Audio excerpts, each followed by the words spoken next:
continue enjoying your dinner, and we're going to have the first of some of our music from my sweet friends over here, Caleb and Teresa, and they're going to minister to us in You Say.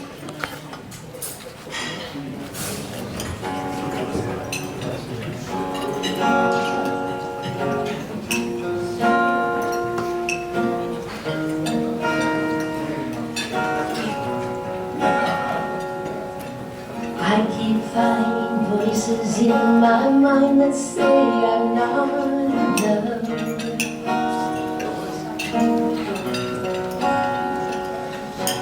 Every single lie that tells me I will never measure up.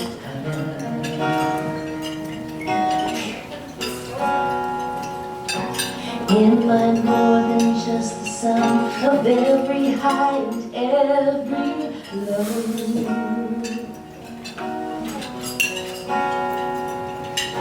Remind me once again just who I am, because I need to know.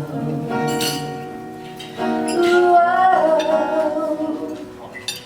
You say I am loved when I can't feel a thing. You say I am strong when I think I am weak. You say I am held when I am falling short, when I don't belong. You say I am lost, and I believe, yes I believe what you say to me. I believe the only thing that matters now is everything you think of me.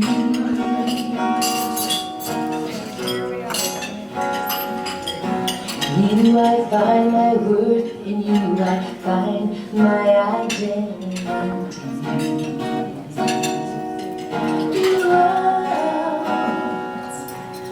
You say I am loved when I can't feel a thing. You say I am strong when I think I am weak. You say I am held when I am falling short, when I don't belong. You say I am yours. I believe, oh, I believe what you say to me. Oh, I believe. Taking all I have and now I'm laying it at your feet.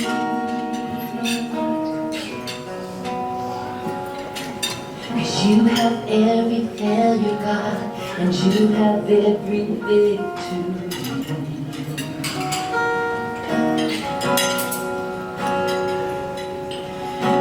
You say I am loved when I can't feel a thing.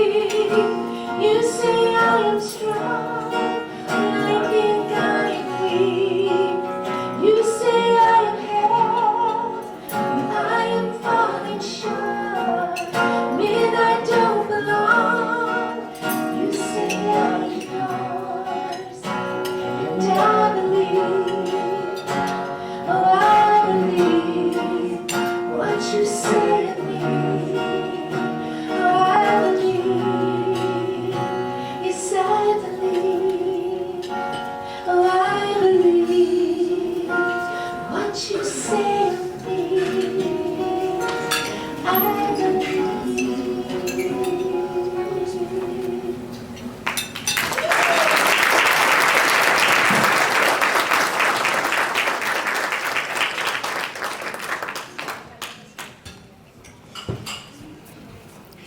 Thank you very much. That was beautiful.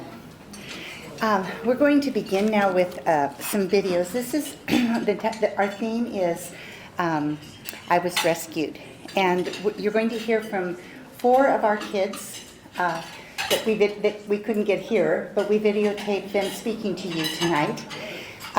The first one is Luis Alonso, who was just coming out of an operation. So he's kind of He's not this way. He's just like like that. But you have to understand, he just had an appendicitis burst and go through an operation, and he's coming out of it. And Oscar got this video of him when he was still recovering and a little bit in pain. So he's usually really joyful. So we're going to start with our 4 kids, and the first one will be a Luis Alonso.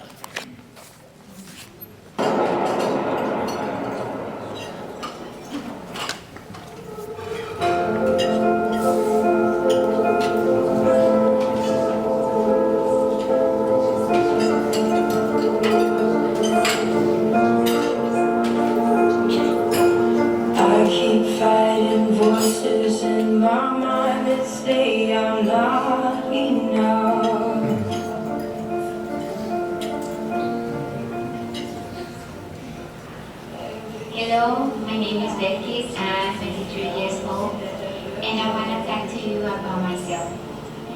I was only 5 years old when I came to Heart to Heart Ministry. My mom needed to run away, and she handed us over to the Coast Guard in Navy because she needs to run away.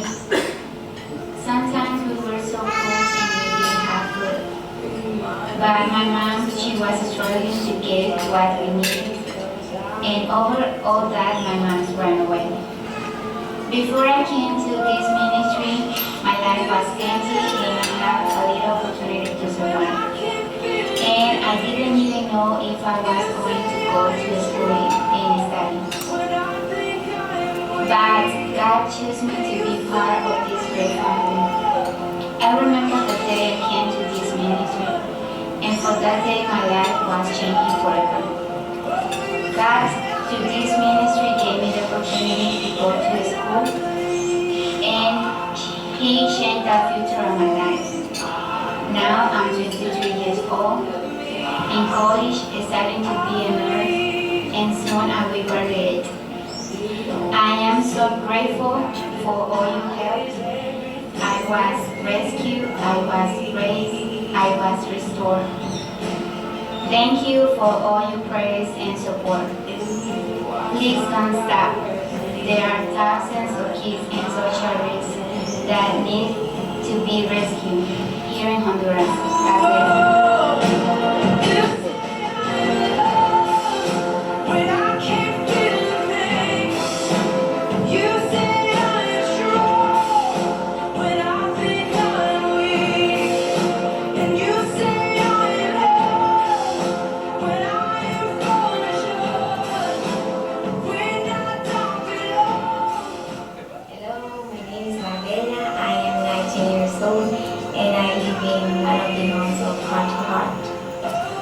I'm so thankful to God for giving me the opportunity to be part of the ministry and how the support you and your church have given us has transformed my life.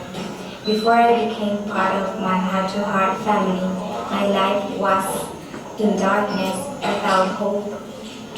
I went through many kinds of abuse, hardships, hunger, feeling that I wasn't going to make it. I was only a little kid.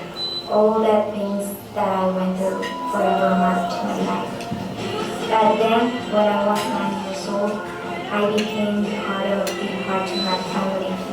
Since then, God has transformed my life and made me the person I am today. God used people like Oscar, Mama Amy, Grandma Mary, and Rick, and many other people that faithfully have been praying for all of us, and especially for me. All these people have given faithfully to the ministry, and because of all the support, we now have opportunities for a better future. Thank you, and God bless you.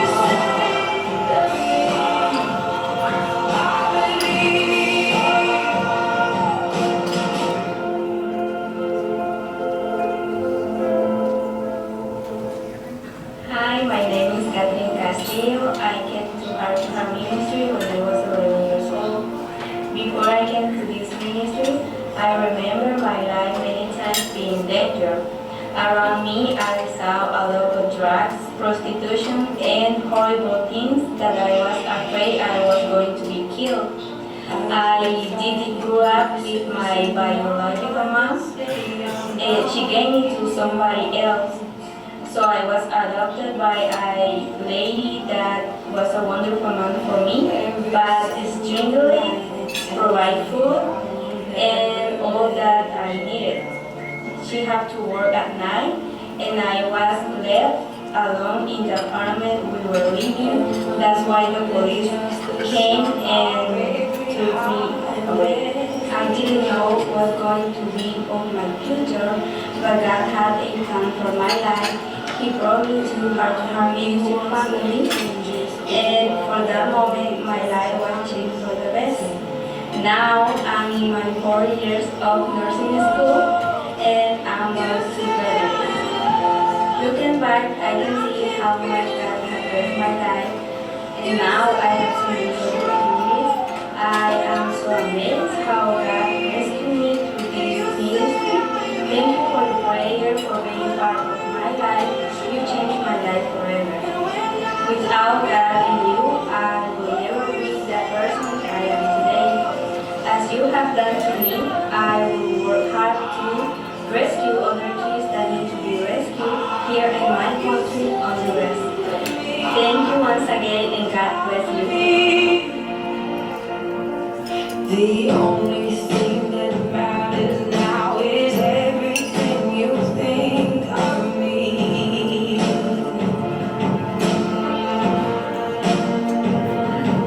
In you I find my worth. Hello, my name is Luis Alonso. I came to be part of Heart to Heart ministry when I was only 6 years old. Before coming and be part of this family, my life where I was living with my sisters was going bad. Many times we didn't have food. There was a lot of insecurity because of the people who live around us. Since my father abandoned us, there was not much security in my family for someone to protect us. My mother had to work hard every day, and still she couldn't afford it. My future looked very uncertain. Maybe if I had to stay where I was living, by now I would be in jail or some or dead. I thank God for having rescued me and having chose me and my sisters to be part of this family. When I turned 17 a few months ago, I decided to leave because I thought that things would be very good outside and that I was going to have food, clothes, education. I think I let myself be fooled of all those people who lied to me. I wanted to get back to the village, and I prayed to God, and then I went to talk to the pastor. I thought that there would be no more opportunity, but God manifested himself, and he opened the door for me. When of my children, I had an appendicitis that almost killed me. They took me to hospital after emergency. I was very scared, but ministry was there for me. I was 8 days in hospital, and they took me to rest. I thank God for making a miracle in my life and for saving me from third time. Maybe you don't see it from the United States, your prayers and your supplies. But let me tell you that you have given me simple life. Today I hope that I will have a better future. Thank you. Goodbye. You say I'm loved when I can't feel a thing. You say I'm strong when I think I'm weak.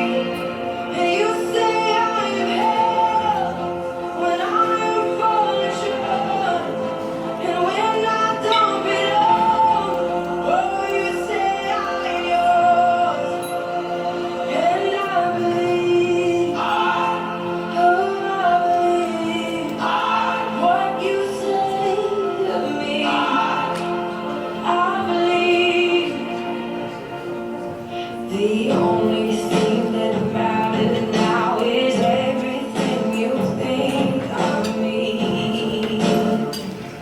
So now we're going to hear from our Dr. Susie. The title of her speech was I Was Rescued.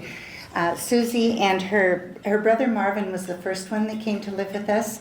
He was being chased from the village that he lived in. There was a gang after him to kill him, and he ended up coming down and came to the village and asked Oscar if he would take him in. And there's another whole story behind this that I won't go into, but he did. And this is his younger sister, and then he has another younger sister, Wendy, who is in dental school and going to be graduating from dental school soon, who we raised. So this is Dr. Susie.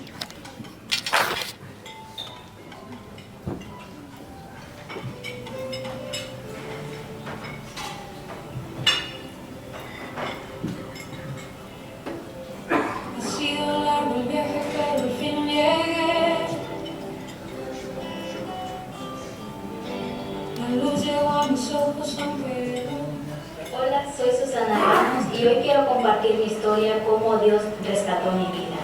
Soy nacida en un pueblo remoto localizado en el departamento de Santa Bárbara. Soy la quinta de 11 hermanos. Mis padres, siendo de bajos recursos y con muchos hijos, les era imposible suplir todas nuestras necesidades. Ha sido largo el viaje, pero al fin llegué.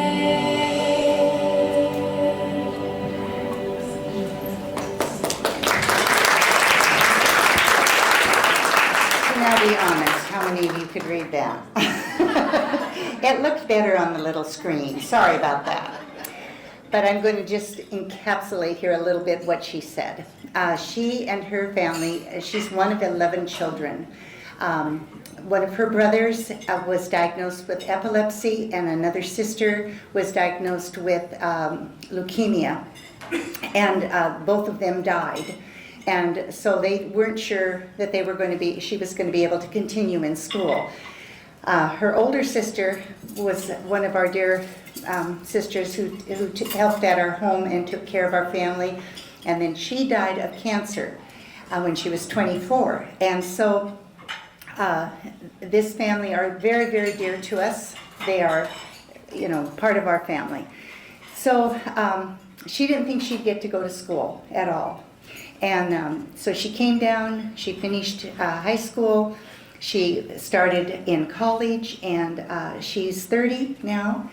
She's been in school for, 10 years? 10 years to become a doctor. She didn't quit. She works so hard. She's this amazing young woman. And your prayers have been for her all these last 10 years, and your finances have helped her go to school.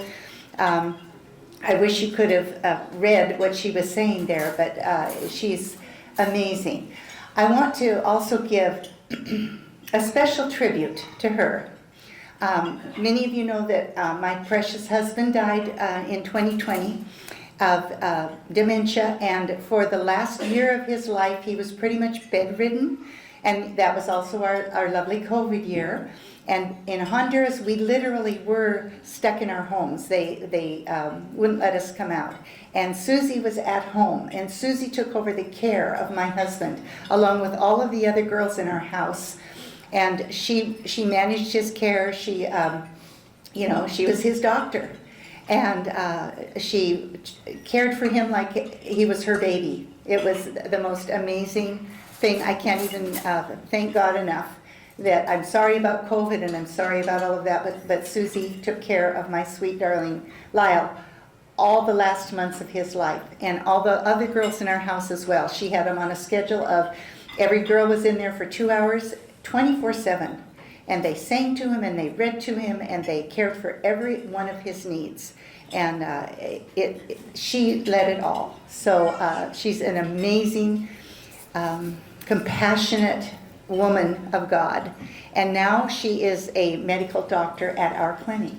And so pray with us for her. I know that one of her dreams is to go specialize to be a pediatrician. And so you know what? The deal is with our kids, And I know I'm not supposed to go and do this, Oscar, but I'm gonna. Okay.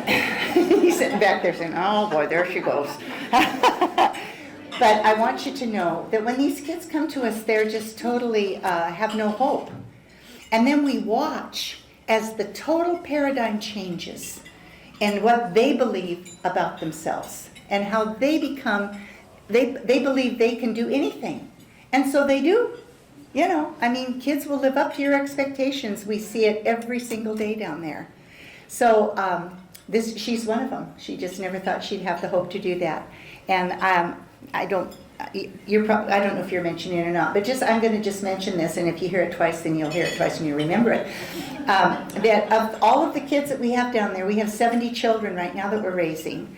And of that, 49 of them are in our bilingual school, but the rest of them are in college. And some of them are in college up here, and some of them are in college in Honduras. And they're going to be coming out with degrees in all sorts of different things, medicine and technology and business. And our kids are being taught how to survive in this world, and they are given so many opportunities to learn how to build things and how to, they have helped us build this whole village. So anyway, I'm going to stop now. But I don't think anybody's mentioning that. Maybe they are, but anyhow, I just want to be sure you know, because I see some new faces here. Okay, so I would love you to welcome to this podium my granddaughter, who, Sarah, no, is Rachel's not? Oh, we have one more song. Oh, sorry, guys. Okay, we have a song. Oh, I'm sorry. It's not on my schedule, so you know, that's how it is. But here, we have a song right now. And what's the song this time, kiddo? The Rescue Story. Okay. All right. So enjoy. The song says, it quotes a line from scripture saying, bringing me from glory to glory. And I love that so much because it's bringing us, it's not just glory in the age to come. And what Heart to Heart is doing is it's not just glory in the age to come, but glory now. Rescuing kids now, not just in eternity, but forever. I love that so much, that their mission isn't just here, it's not just there, it's glory to glory. So this is such a great song.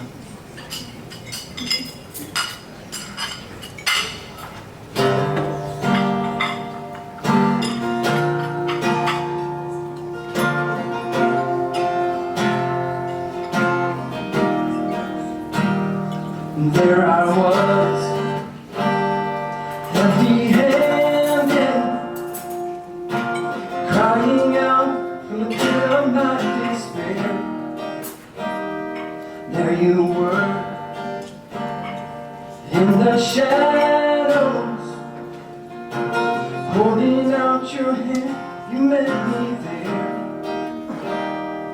And now where would I be without you? Where would I be? Jesus, you were the voice in the desert, calling me out in the dead of night, fighting my battles for me. You are my rescue story, lifting me up from the ashes, carrying my soul from death to life, bringing me from glory to glory. You are my rescue story. You are my rescue story. You are.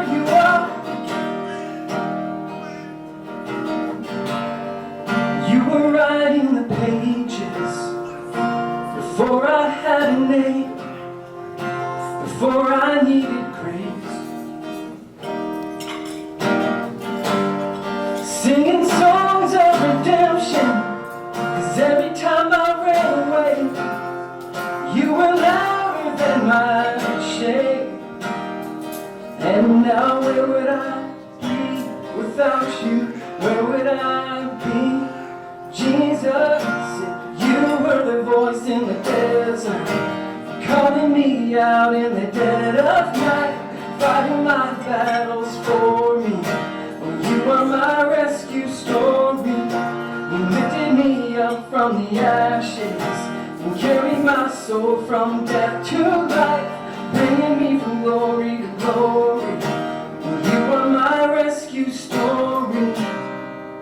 You never gave up on me. You never gave up on me. You are my testimony. You never gave up on me. You never gave up on me. You are my testimony.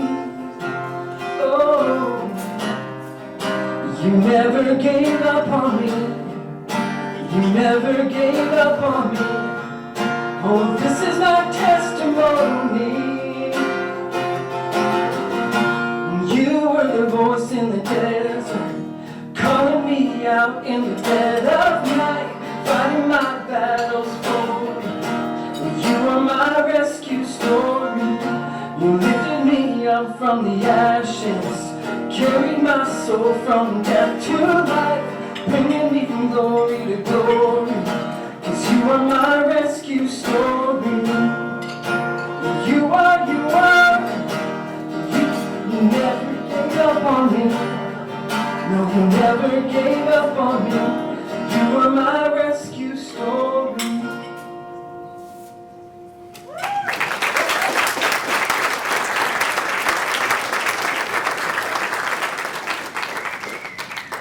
So, Oscar and Amy have two beautiful daughters, Sarah and Rachel, and the girls just graduated from WSU at Vancouver in the spring, and Rachel is going to be sharing with us. I just have to tell you a really neat thing about Rachel.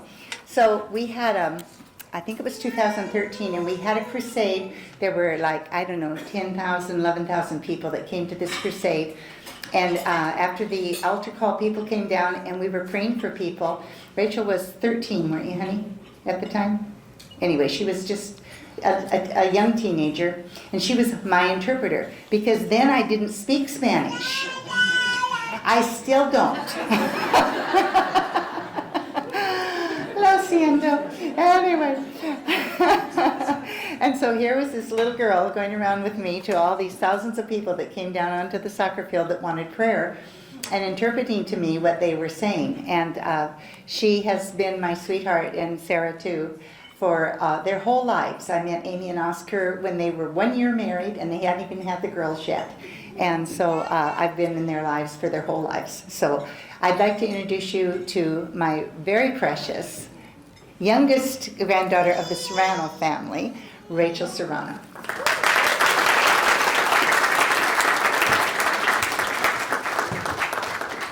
Hello everyone. Oh, this is a little short for me. Can I do that? Huh, maybe not. Okay. Good evening, everyone. Thank you for being here. To start, I want to thank you all, obviously, for supporting the ministry and for being here for us, for the kids. And hi. And I can't really start my speech by saying, you know, when I first joined the ministry or when I first started the ministry. What I can say, though, is growing up with these kids and hearing their experiences and their stories. I grew up in a household with about 20 girls, one man, my dad, and Lyle, Grandpa Lyle, and it was one of the most amazing childhoods. I mean, I just felt loved, and I felt heard, and I just felt like I was surrounded by friends and my sisters, and it was amazing. And I remember when I was younger, it's a dangerous country. Those who know Honduras, it's a really dangerous country, and we were getting robbed constantly by a specific gang.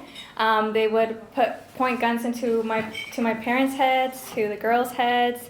They would rob us outside of the house, inside of the house. And so I remember they broke into our house the first time, and they threatened to kill one of our maids. I know this sounds intense, but I promise you I have a point. They threatened to kill one of our maids, and it was really scary. And I remember the second time they broke into our house, we were out, all the girls had gone to youth group, I was there, and my dad, and my mom had gone out to a graduation party or something. No one was home. So they broke into an empty house. And when we got back to the house, I just remember the doors being wide open, windows being wide open, dogs were drugged. We walk in, all the girls, this 12-year-old, because I was really crying because my parents had told me, if they break into our house one more time, you and your sister are going up to the States. And you can't be with us, and you can't be with your sisters, and you can't be with your family until we know it's safe for you guys to come back. So we left, and growing up, I always thought that experience that I was really scared and sad because I was 12, you know? That's really hard for a 12-year-old to experience and to go through. But fast forward to this year, I worked for a mental health facility, a secure mental health facility, and every time I walked through the doors of that facility, I just felt anxious. I felt threatened. I felt depressed outside of work, stressed outside of work. And I thought, you know, I can't quit because I just started and I'm already feeling anxious. So I'm not going to do this. I'm going to, you know, push it a little longer, a little further. Fast forward to about 3-4 months ago, a girl, a staff member from another facility, for another company, but same community, got stabbed and killed by one of her clients. And the first thing I thought is, I need to go back to Honduras. One of the most dangerous countries in the world. I need to go back, and I need to be with my family. And that's because I felt so safe and so at home and so at peace with these girls, with these kids that aren't kids to me. They're just my brothers and sisters because we're the same age and we grew up together. And you saw in the video, Catherine, you met her. She's one of my best friends. And I remember one time I had an argument with my mom when I was like 13, 14. I had an ugly argument with my mom, and the first person I ran to was Catherine and telling her all about what had happened with my mom. And I'm like, oh, and I'm so upset, and my mom said this and I said that, and it was so ugly. And she looks at me and she goes, you know what, Rachel? I can kind of understand what you're going through. When my mom abandoned me in that Burger King, I was angry. And I just thought, what am I talking about? Why am I saying this? And I said, Catherine, I am so, so sorry. I said that because I know she doesn't know a single family member. Not a third cousin, not a uncle. To this day, she doesn't know a single family member. And even though she's met them, she doesn't know at this present today, she doesn't know a single family member. And even though she looks at me and she says, Rachel, I want to hear your stories with your mom, with your dad, with your sister, because just like they're your family, you're mine. And she told me that at a really young age, and I understood that at that age, and I was like, these girls are my sisters, these boys are my brothers, and like, we're doing this together, and I want to be there for them. And this is just a little snippet of how I was raised and their influence in my life and their impact in my life. And I just invite you guys I know a lot of you are already part of family and part of the ministry, but if you guys still want to join this family, this ministry, I invite you guys. It's such a blessing, not only for the kids, but for you as well. Thank you. Okay.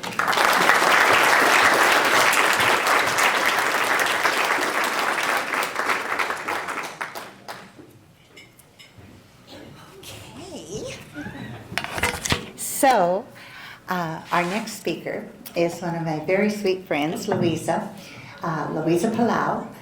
She'll be telling you a little bit more about how she bumped into Heart to Heart almost 10 years ago and has been with us ever since. And so I don't want to give away her story. So Louisa flew up here Thursday. That was 2 days ago, wasn't it? Anyway, and she's flying home with me tomorrow. So thank you, Louisa. Would you come up? She is the primary director of our bilingual school.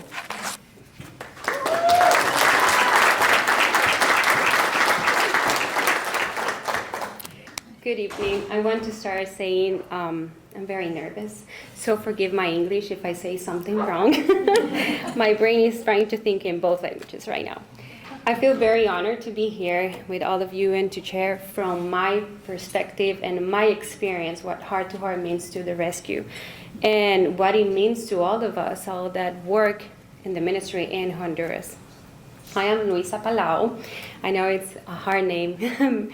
I'm a wife, I'm a mother of a boy, I'm a psychologist, and I'm a preschool teacher too. And I'm passionate about serving God through the work that I do at school, teaching the rescued. I want to start with my story. It's a funny story, actually. Until June 2014, I used to live in Zihuatapeque. It's a small town in the center of Honduras. It's like the countryside, mountain kind of. And due to my husband's job, I had to move with the whole family to Puerto Cortes. I had to stop working. My son was transferred to a school downtown Puerto Cortes.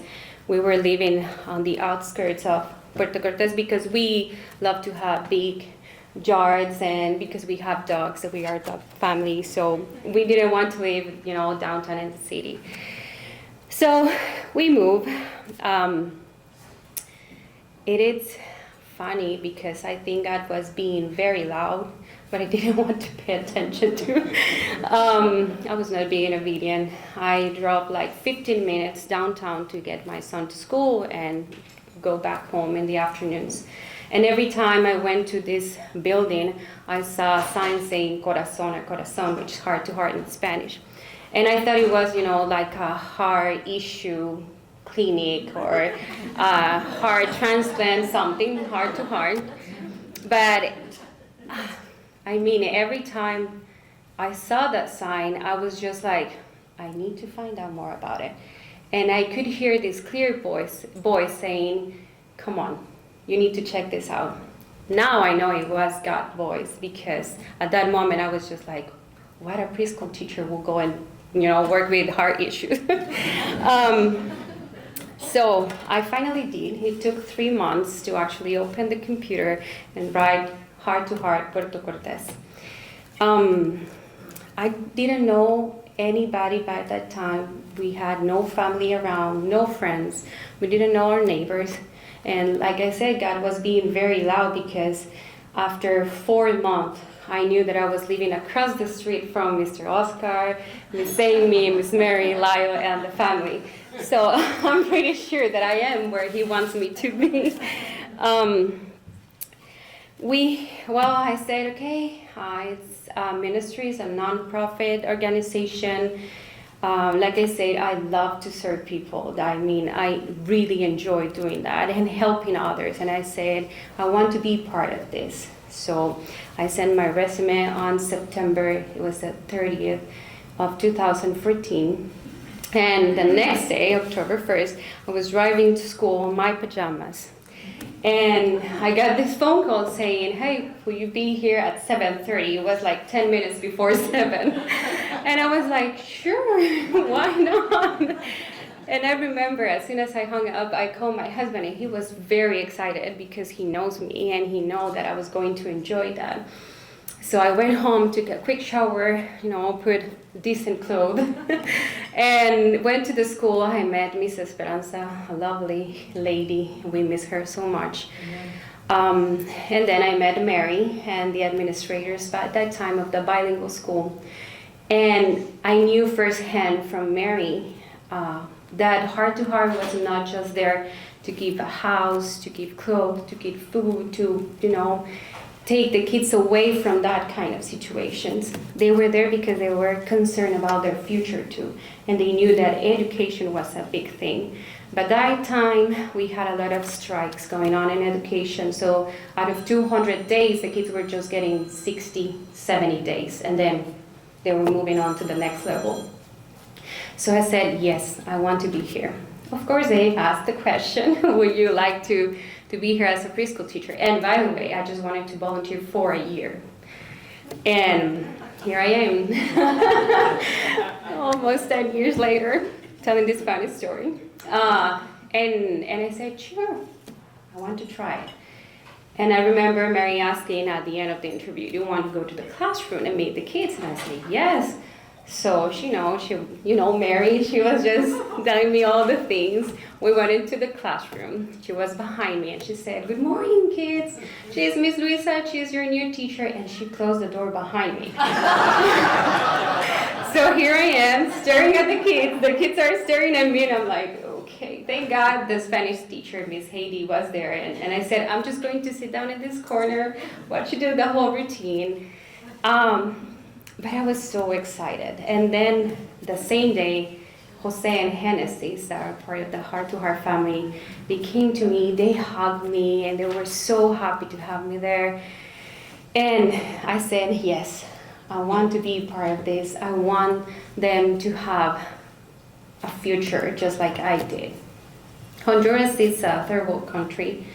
It's, I think, in the third place of the poorest countries in the whole world.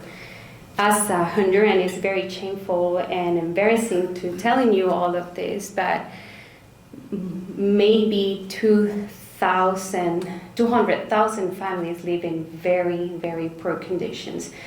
And as you saw the girl saying, and Luis Alonso, they are just where gangs rule, that even the police won't go there. That if you want to go and visit your family because they live there, you have to open your windows. Otherwise, they will stop you and kill you, kidnap you. So they are in all this kind of situation. And on the other side, we have parents that have to work so early in the day, late that night at home, that they don't know if their kids go to school, if they get something to eat. They are just unattended. And there are many kids waiting to be rescued. I'm really nervous.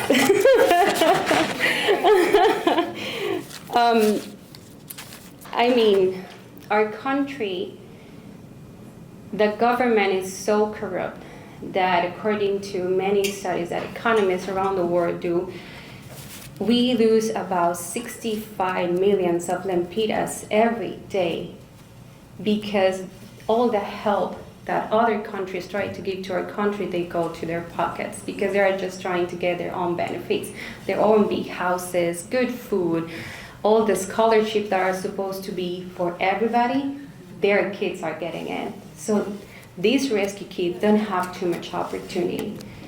But we are so thankful and we are so blessed. And don't misunderstand me, I love my country. I think it's a super blessed country. It's a beautiful country. And like Rachel said, there are some places that are very, very dangerous. But I know that God loves Honduras and I know that God is with everybody there. So yes, we are blessed to have Heart to Heart in our country. And I know that maybe there are only 70-something kids right now in Heart to Heart. When I came, there were like 100 and something because some of them got married. They moved to a different town. Like Mary said, yes, I was going to say that some of them are in college here. Some of them are getting their degrees in Honduras. But what amazed me as a teacher is that when they came to school and when they come to school, you will see that they are sad people. They know that they have to go to school, but they don't see a purpose in it. They don't have goals. Some of them feel like they won't get a chance to be somebody. And with a lot of love and patience and prayers, you will start seeing them smiling and wanting a future. Some of them even want to start their own ministry and go back to their little towns to help more kids. And due to their experience, they know, they want to let them know that the sun can shine for them too, that they can have a future too, just like Susana and Belkis and all the girls that were talking here. And I know that, I saw that there were many teachers here, and I know that you can get to experience that here too.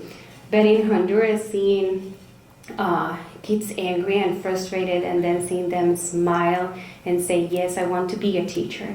That made me just wonder if Heart to Heart wouldn't start this crusade. How many nurses, doctors, and pilots and professors will be missing for not being rescued?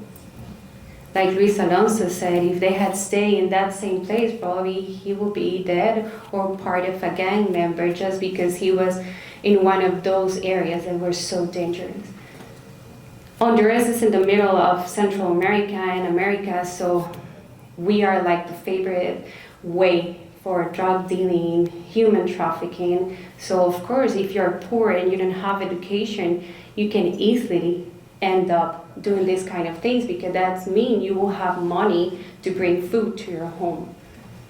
And some of the kids, they'll start working because the families are so poor that they need to work because, like one of them said, there are 11, 12 siblings. And so it's really heartbreaking. But remember Genesis and Jose that I mentioned at the beginning? They are in 8th grade now. I feel very old. I told Mary this morning. Genesis wants to become a doctor and Jose wants to become an engineer, and that's just heartful feeling. And I just wanted to say from the rescue, from Honduras, from heart to heart, thank you so much for all you do. Thank you for your support and your prayers.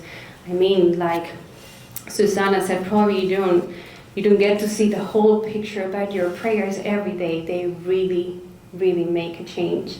We have the best teachers in town, all committed to help these kids. We don't have a teacher-student relationship, we are more like a family. So before we teach math, English, Spanish, we take care of the wounds, we take care of the way they feel about themselves.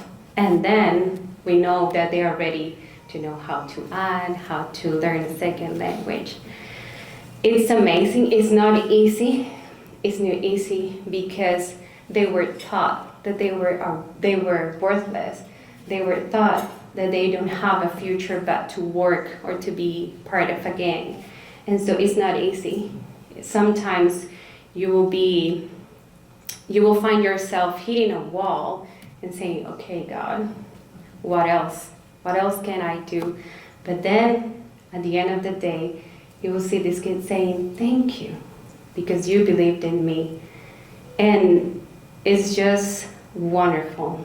I mean, every day, I have so many stories. We don't have the time, but I have so many wonderful stories. I enjoy being a preschool teacher, but I have taught in any grade level. I was Alexis' teacher that is here, Rachel and Sarah. They know I love Honduras, and I taught Honduran history. And I just try these kids to love Honduras because they were chosen to be the future of Honduras and to change all of these situations. So thank you again for all your help and support. And I hope if you haven't come to Honduras, you can come and meet the kids. You will enjoy that time. So thank you.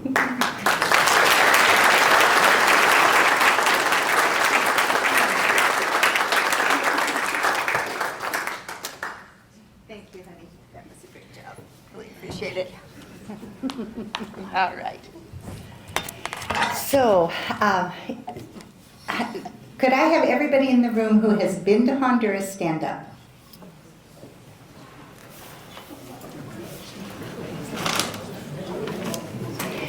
So, yep, you got to stand up too. There's a gentleman over here at the table over here. Wave at me, would you? Not that one. That's mine too. That's Alexi, but the one behind you.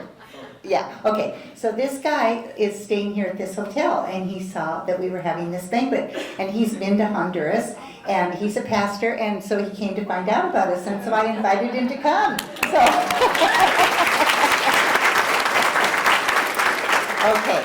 So you may be seated. Thank you so much. Some of you have come as volunteers. Some of you have come to teach for a long period of time. We have, let's see, how many of my kids are here? We don't have very many of the kids here. Alexi, are you the only one? No. Where's Blanca? Blanca, stand up. Alexi and Blanca, and is there anybody else? Any of our other kids are here? I think they're the only two that were raised in Honduras that are here now. So we're just really glad you guys could come. Yep, and I see a couple of our teachers that have been in Honduras too. Who else is here besides you? You. And great. Okay, there's 3 people here. Stand up, guys. These three young adults have been to Honduras and taught for us in our school, in our bilingual school. All right. So I have some people I want to honor and thank, and the first one is Mr. Rick Stevens. Ricardo, would you come up here, please?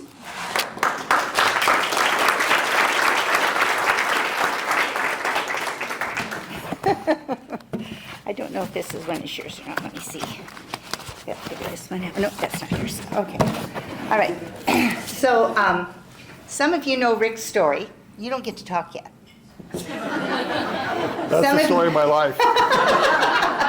So some of you know Rick's story. So Kim, give us a wave. Where are you, honey? Okay, so that's Mrs.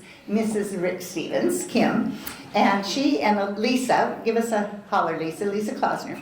They came down to Honduras with a team of kids, and they brought Rick down, and I think it was your anniversary, wasn't it, that was supposed to be happening? Yeah, our 25th. The 25th wedding anniversary. And Kim says, we're going to Honduras. He wanted to go on a cruise or something, and she's, no, we're going to Honduras. And he was not really happy about it at all. But he came, and the next month we were loading a container somewhere in Portland here, and he came to help. And he said, when's the next trip to Honduras? Now, he went kicking and screaming the first time. Now he wants to know when the next trip is. I think before the end of the year you went, what, 2 more times at least? Yeah, I went a total of 3 in 2009. Yeah, and so 3 times, and then of course the next year, and he's been coming ever since. So this, and he's been on our board for 10 years, 12 Was years. it 2011? Yeah, I can't do math now, but that's 12 years. 12 years, yeah. That's why I do the finances. Yeah. And he's still on our board. Yeah, that's why he does the finances. And he's been our treasurer, and he has been the overseer of our office up here when I moved to Honduras to live full-time in 2014. And he informed us a really long time ago that he was going to retire, and I just ignored him. And so he reminded me again last February, and I just ignored him. And finally he said, Mary, my last day is going to be July 27th or something like that. August 4th. Oh, it was August 4th, okay. Yeah.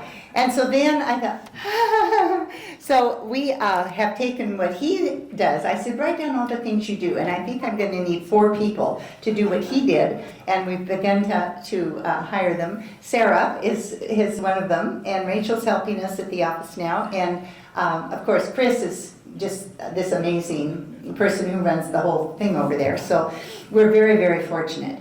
And we'll probably have to hire some more people. So we'll maybe be sending a note out to you that we need this person, that person. If you have those gifts and you're retired and want to help, call me. Okay. So, Ricardo, you can read that later. I really didn't know anything about He knows nothing about this. Okay. So for this. Oh, Mary.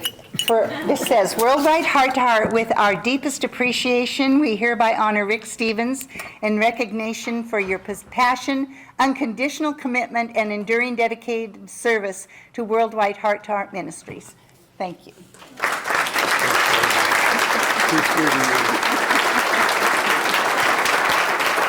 Now, that doesn't mean he's done. He's still on our board of directors, and he still keeps us in line. And he's, I tell him, I just count on his wise counsel all the time, and he will tell you that. And he's just helped us steer this ministry in the right direction for all these years. And we just can't say how much we appreciate it. So thank you so much. Thank you. Yeah, now you just stay right here, because you're next on here. Okay, but I've got some more people to thank. So Okay. I'll just kind of move back. Is that okay? You can just move back, yeah. So, there is another couple who have been working with us for 12 years, and they're going to get the video portion of this. They were supposed to be here tonight, but her mother passed away, and so they couldn't be here tonight. But and they've helped us. Some of you, how many of you know Dave and Paula Fester? You've met some of them. Okay. Anyway, they have now retired from doing the technology, the website, all the online stuff. And so I want to. Is that a camera that's on me or that one? Okay. So because I'm going to send this to them. So I want to thank Dave and Paula Fester, not only for those things, but when Amy passed away. We published her book, which is over there, if any of you would like to give a donation for a copy of it. That's a story of heart to heart in her own words. And Dave and Paula took it on as a project to actually put it together as a good book and published it on Amazon for us. And for years, since it's been published, I think, well, 2 years, right? Because 2021, I think, is when we actually published it. And they have bought copies for us to provide to our kids. And I just have to tell you, so we get all these copies and we had them translated. Let's see, Sarah, you helped translate. Who else helps us translate into Spanish Amy's book? Oh yeah, well this guy for sure, yeah. Anyway, we got it all translated and we got the Spanish copies and we went out to the village. Now all these kids, this was mommy. This was their mommy who wrote the book, and it had been 2 years since we had lost her at that point. And I handed out the books, and it was their story because they're mentioned. I mean, she told about when they came to the village and about their lives, and it's their story. And after I handed the books out, and the kids all took theirs, and I looked around, and here were a couple of the girls sitting under a tree. Just right away, they wanted to read that book. And so we have enough copies now. We use it in both our schools as part of required reading in our Spanish school and in our English school. And for those of you who are new, we have 2 schools, a Spanish school with over 300 kids in it and our bilingual school that has almost 300 kids in it. And so there's a lot of families besides our children that we rescued that are also hearing about Jesus every single day. We pray with them every single day. Our staff also. I mean, it's an amazing thing God is doing down there for a lot of people. Okay, so this says, and this is for you and Dave, this is for you and Paula. With our deepest appreciation, we hereby honor Dave Fester and Paula in recognition for your passion, unconditional commitment, and enduring dedicated service to Worldwide Heart to Heart Ministries. Thank you. So he will get that.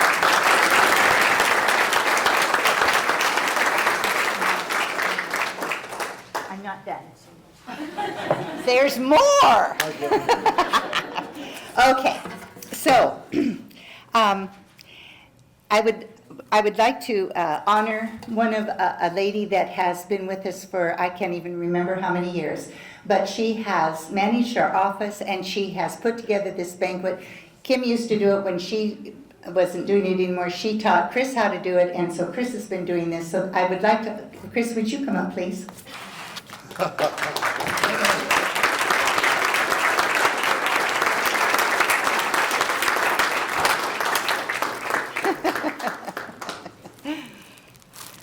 I'll tell you, I've been working out of the office now since the middle of August, and this lady is amazing. She knows how everything that we need to do there. We always say, hey, Chris, how do we do this? Hey, Chris, how do we do that? So I love you, and thank you so much for all you do. Thank you. She holds it all together here.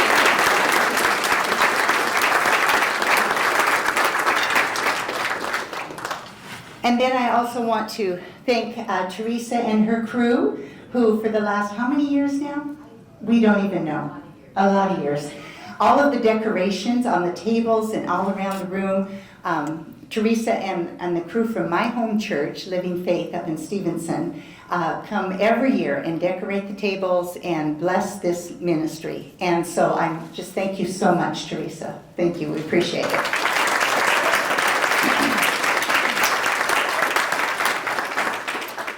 And I think that's everybody. I might have forgotten somebody, but I hope not. So for all of you that have come from a long ways away, I appreciate you coming. From the short ways away, I appreciate you coming. We personally came from Honduras, so I think we're the farthest. Louisa came the farthest. Oh, and Louisa, yeah, Louisa's came the farthest, yeah. Just to Thursday, yeah. So anyway, thank you for coming. Could I also see a show of hands of how many people in 2024 are hoping to be on a team to come to Honduras? Oh, that is so exciting. Oh, yay, yay, yay. Okay. If you're thinking about doing a team and you don't have a team leader, we have team leaders who will take really good care of you. Of course, Rick is bringing the team when? February, Rick? Okay. And then we have Gary and Sylvia Thacker, who live in Texas, who bring teams for us all the time. So you'll be well taken care of. And I know they tell you that it's a dangerous country, but guess what? I know maybe I'm just naive. That's what a lot of people would say. But I just have never been afraid there.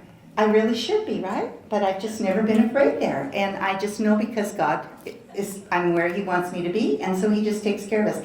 And also I want you to know, if you come on a team, we take really good care of you. And you've all heard me tell this story before, some of you have, so I'm going to tell it for the ones who haven't. used to have this board member, and the first time he came to, and the only time he came on a team to Honduras, we were sitting at Flamingos, which is where you will stay when you come, and it's a hotel right on the Caribbean where you get to watch the sunset on the ocean every night, eating wonderful food. And it was the last night that team was there, and we're sitting there watching the sunset and listening to the ocean lap on the beach. And do you just kick that stuff aside? No, I'll get it out of the way. I'm used to this kind of thing. Yeah, I know you are. Thank you. You want me to put that back in the box? Or are you just going to hang on to it? I mean, you get to take the box. Okay. I won't take it away from you. We'll give it to Kim in the back. All right. There we go. Thank you. Unexpected. Thank you. I have to tell you, I guess, the reality is this. As I watch the video clips of our kids talking, and I know all of those children, as I'm sure you could guess, and I know a lot of their stories, and the happiest ones break your heart, others would make you sick, because I'm sorry to interrupt you, but did you know you were introducing Dominique? Did anybody tell you? yeah, Okay. I didn't know it was Dominic because that's not what's in the program, but okay. Yeah. Okay. I'm all over it like a fat kid on a cupcake. Okay. Love those Nickisms. Rickisms. Anyway, the thought that kept coming to me as I was watching the kids talk and listening to them, and Luisa too for that matter, you know, she's like my ray of sunshine when I go to the school and I walk into the office. She acts like somebody important showed up. And, oh, you're here! And she comes and gives me that big hug and everything, and it's just so sweet. I really like to stop by the school just because so I can see Luisa. But all kidding aside, I don't know that I can put into words the profound sense of gratitude, of accomplishment, of just joy and well-being that comes from helping these kids. I have had a number of the kids have said to me in one form or another, you know, we've known you more than half our life. And, you know, it's not that they're that old, but it's, you know, the principle, right? And you've always believed in us. They say, you've always believed in us. Thank you for that.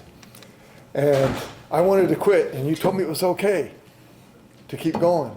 And now I made it.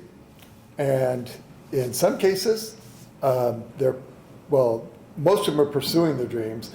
Some of them have actually graduated from school, graduated from college, not just Susanna, but others who are in their careers. And they tell me, you know, I'm living the dream that I got.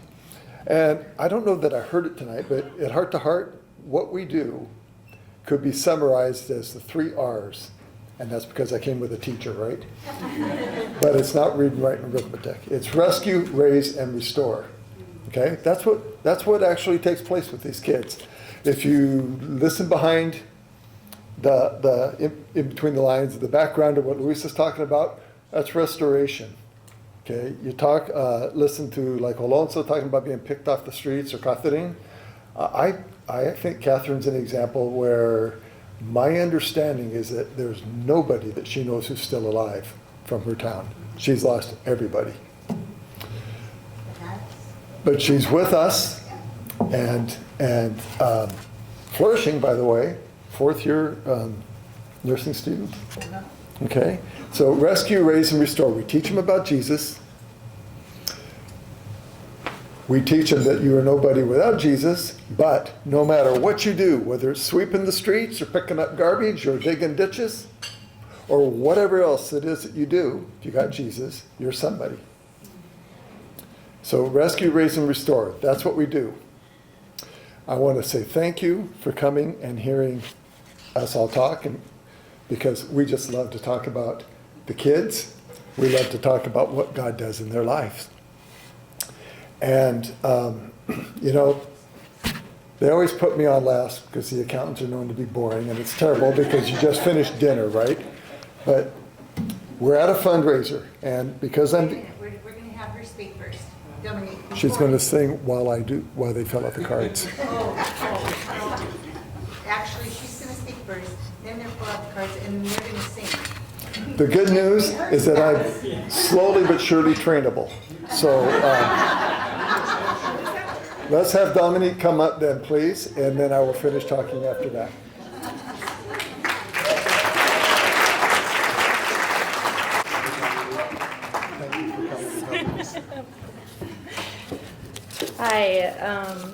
I actually had the opportunity in August to go down for the first time. So I'm a newbie to the whole Heart to Heart family, but glad to be here.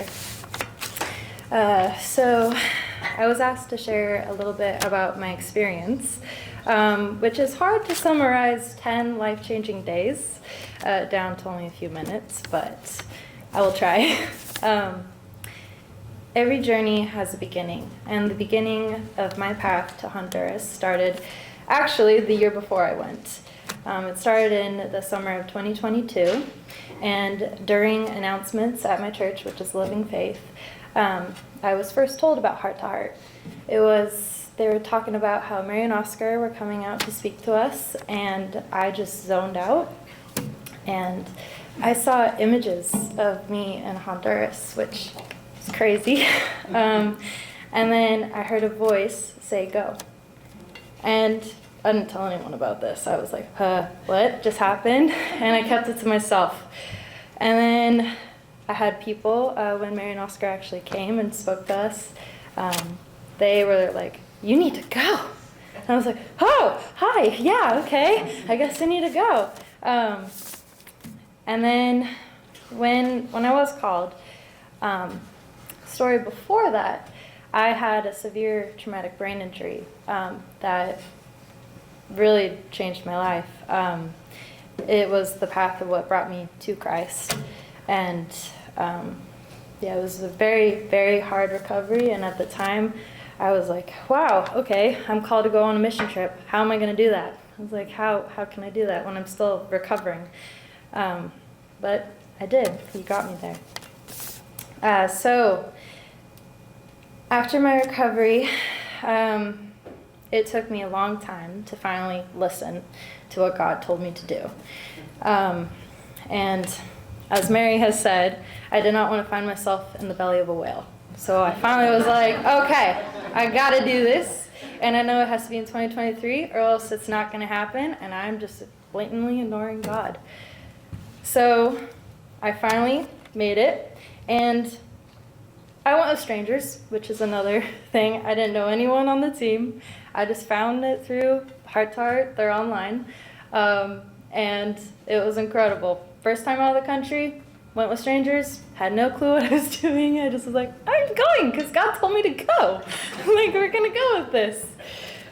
Got there and had an incredible time. During those 10 days, I had the privilege to spend time with my fellow team members and to show love to these amazing kids. They're the most amazing kids I've ever met. I could not narrow down my favorite memory to just one because all of them are my favorite. There's, just to name a few, when I was there, Dixon was very quiet. He would not really talk when we got there. And one day we showed up, and just right out of getting out of the van, all of a sudden I heard this voice yell, "Dominique!" And I was like, what the heck is that? Like, who had said that? And there's Dixon running up. And everyone on the team, we were like, what the heck? This little kid can yell that loud? And we were like, we've never heard him talk, like, say a word the whole time we were there so far. And then that just kept going throughout the whole time. He would go, "Dominique!" And I was like, "Dixon!" And we'd just go on and on. Or the time when Elias, he did not believe I was a dancer. And so he was like, "You have to prove it." And so I started proving it. And then Josue David, he tried copying my dance moves, which was absolutely precious. He tried doing a pas de chat, and I was like, oh, wow. I was like, okay. Or a really heart-touching moment with Victoria. One day we were just drawing and talking, and she said I was a good woman. And that just melted my heart that day. I was like, oh, wow. Because, you know, kids, they speak the truth. They speak from their heart. They don't have anything, prejudices. So now I highly encourage you to go. You don't have to do what I did and join a group full of strangers. You can go with amazing people that you already know from your church or friends, but I highly encourage you to. Your experiences will not be the same as mine. You will not go in the same manner, but it will change you. It will be life-changing for you, for these kids, and you'll be blessing also the team that is down there. And God called me back to Honduras before I even left. So I'm leaving on Wednesday to go back to Honduras. And I cannot wait to return to the place that I love and be with the kids that stole my heart. And I hope that God will lead you all there someday, so I may see you there. And may you all surrender to God and trust in His plan. Thank you.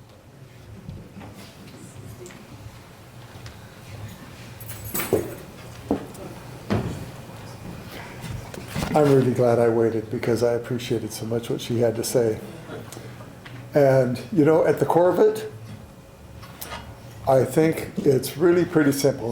Most of you have probably heard all of this before. What's it take to be a volunteer? It's really simple.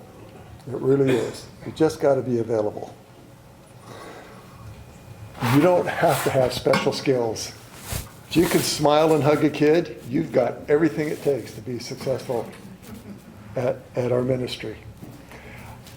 I've led a number of teams, and I don't even know how many times, I've lost count of the number of times that I'll have one or two teammates who are a little, expressing a little bit of concern, either because I'm not executing the itinerary in the order that it was printed. We have a saying, it's called "This is Honduras," and that means, you know, but the other thing is that, you know, I tell people, you know, it's hot, because it is hot down there. And if you're too hot, you don't feel good, do the math. How many of them get picked up, held, and hugged every day? Now, they all get paid attention to, right? Because we make a point of feeding them. And the house moms are, you know, getting them ready for school at, they still leave at 5:40 in the morning for a bus trip. And my house moms are up there. They're in the kitchen at 4:30, getting these kids going, getting them in their baths and stuff. So the kids do get some attention, but they don't get that, like, one-on-one so much as they can get from you. So by all means, just come. You don't have to know anything. Just come. You don't have to speak Spanish. You really don't. I've easily taken 200 people to Honduras, and I don't know if 5 of them spoke Spanish. And they all love the kids, and the kids love them back. So just be faithful. Be there. You can write them letters. If you want to send them a gift for Christmas, you can. But writing letters, the kids love. When I'm down there at letter writing time, I tend to try to do it like by house. So I have all the boys in the dining hall on a particular day. And yeah, they're swinging from the chandeliers and stuff. But when it comes time to pass out the envelopes, it's sort of like the people waiting to hear whether or not they won the Academy Award. And they're waiting for me to call their name and hand them their envelope. They tend to hit me like within the first 5 steps that I'm on the property. Are we going to do letters? Or are we going to celebrate birthdays? Those are the 2 big questions that they want to know, because they want to know if they get the present, right? But really, so you can write the kids. What's it mean to be a volunteer? Just give a little bit of yourself. I promise you, if you get to feel half the joy, just half of what I've been given from being with the kids, you will just be over the top thrilled.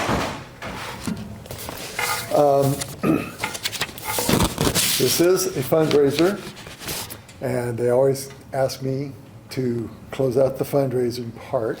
There are some things that you can do to support the kids. You heard many times over that the funds that you give go to the kids and help the children. And I should mention in advance that I'm an unpaid volunteer. Mary is an unpaid volunteer. No board member is paid for their board positions. We recruit people in advance of this banquet to help sponsor the cost of the banquet. Now, the reason I'm telling you all of this is because I want you to understand very clearly that the money that you give goes to the kids. It's not going anyplace else because we've taken care of all of the other stuff. Okay, and I guess I should tell you it's tax deductible, but most important is that it goes to the kids. That's the most important thing. So in a moment, I'm going to ask you to find on your tables, you've got a little sponsor card, kind of like this. And you probably have an envelope that might be wrapped around it, and you got a picture of one of our kids. I happen to have Jeanette, who is one of my shadows. She's a sweet young lady. So as it relates to these cards, please, please, please take them home with you. Keep it, put it on your refrigerator. Pray for that kid. Every time you walk past their picture, pray for the kid. This is God's work, and all of God's work is done with prayer. Okay?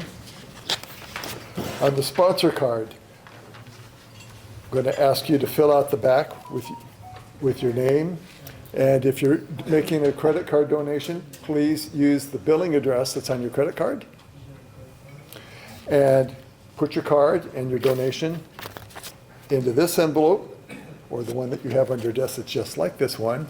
And then in the middle, we have a manila envelope. Is that 9 by 12? Can you hold that up, please, for just a second?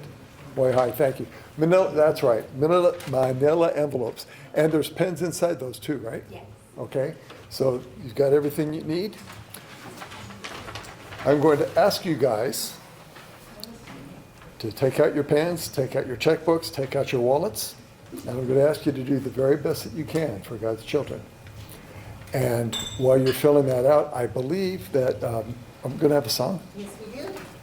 We do, but I don't. Oh, there you are. I lost sight of you. I'm so.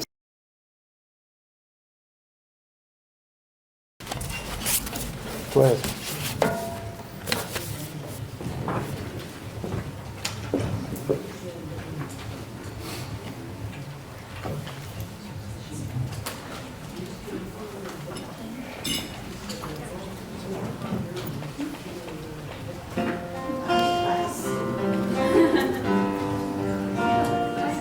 If I had only known the last time would be the last time,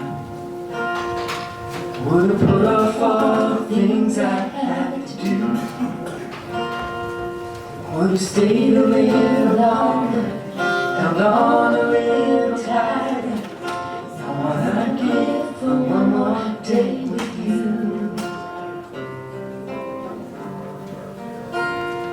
'Cause there's a wound here in my heart where something's missing. Tell me that it's gonna heal with time. And I know you're in a place where all your wounds have been erased. And knowing yours are healed is healing mine. The only scars in heaven won't belong to me and you. There'll be no such thing as broken,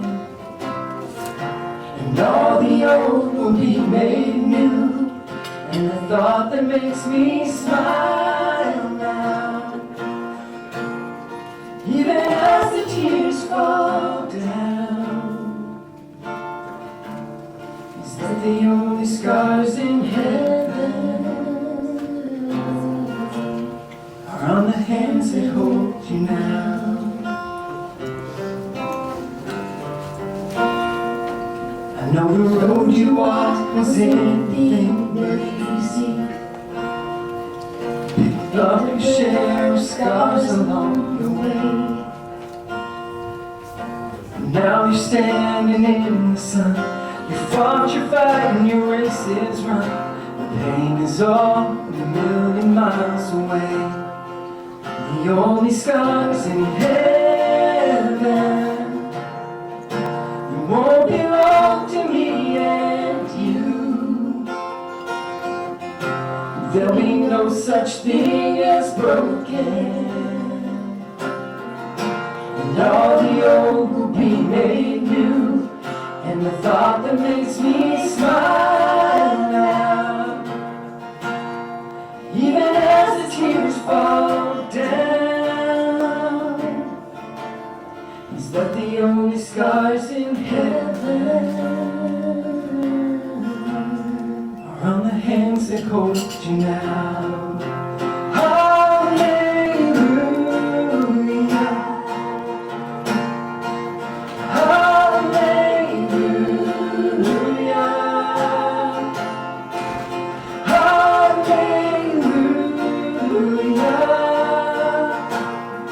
For the hands that hold you now. There's not a day goes by that I don't see you. You live on and on in the better parts of me, till I'm standing with you in the sun. I'll fight this fight in this race I'll run, until I finally see what you can see. Oh, the only scars in heaven, they won't belong to me and you. There'll be no such thing as broken, and all the old will be made new, and the thought that makes me smile now, even as the tears fall down, is that the only scars in heaven are on the hands that hold you now.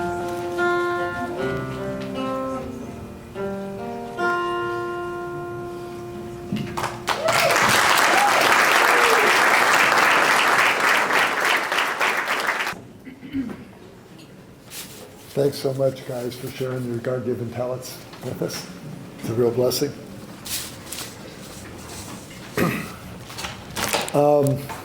Again, I want to thank you all for coming and letting us share with you. I want to give special thanks to a couple of people. So we got Sara and Jose, where'd they go? Way in the back, huh? Who did the graphic design work for us. Western Kia, Martech, and Mimi's Rentals all made donations that helped us put on the banquet. We're very grateful to them. We've got people who sponsored our tables. Marion C. Bumstead, Miguel Ramos, Lisa Klausner, Patty Elliott, Dan Moore, Phil and Steve Njasa, Wilfredo Enriquez, and Living Faith and Moore Creek Builders, and Mary's brother, so I'm not supposed to say Bob.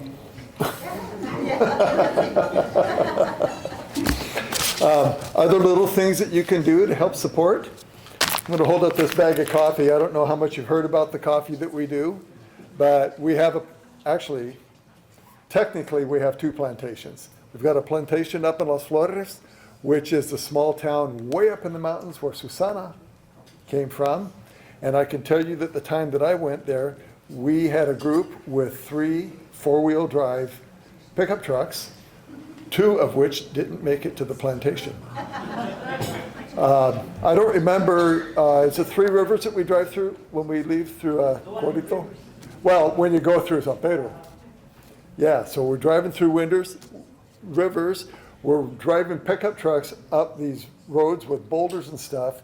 that are rougher than what I used to ride my dirt bike on when I was riding out in the Coast Range. That's a plantation, and we grow our coffee there, about 29 acres, I think it is. And the people up there pick the coffee. Oscar goes and picks it up in his pick-em-up truck, brings it back in a bag. Our kids, our children, gather around the table with a huge pile of beans, and they sort them. And Marbella made it really clear that I'm not competent to do the sorting, so I just watch. There's a special, I guess I don't really get it, but they're picking out the bad ones from the good ones, right? And then they roast them, grind them, and we sell the coffee, both here and right outside our church, almost in front of the clinic, actually. We have a small little coffee kiosk that you can squeeze 2 people into. I don't know if you could get a third one in that wouldn't stick out the window. But anyway, we sell coffee. The proceeds from the coffee is what we use that to help pay for the college expenses that we have for the kids. Another thing, Mary mentioned Amy's book, Answering Compassion's Call. Okay? If you want to know about Heart to Heart, if you want to know about what God's done in our ministry, if you want to know more about it, read the book. Okay? We've got, did you bring 200? We got a bunch of copies over here. I don't know how many it is. And if you want to leave a donation for it, for the kids, that also would be awesome. So with that, I want to say thank you again. I think on your dinner cards it said what we're using the money for, right? So we have college costs. How many people have more than 10 people in their immediate family in college? Yeah, none of you, right? Well, I got to tell you, we do, okay? So we got the college costs, we got costs for our kids to attend our bilingual school, and we need computers as well in the school. We got a donation. I don't even know what these things are. They're this little eggshell thing. It's about this big around. It's supposed to be a computer. There's no keyboard with it. But actually, I don't really know what it does because I've never seen one work. But we need real computers because our kids have real work to do. They have real learning to do. Okay? So again, I want to thank you. God bless you all. And may the Lord lead you.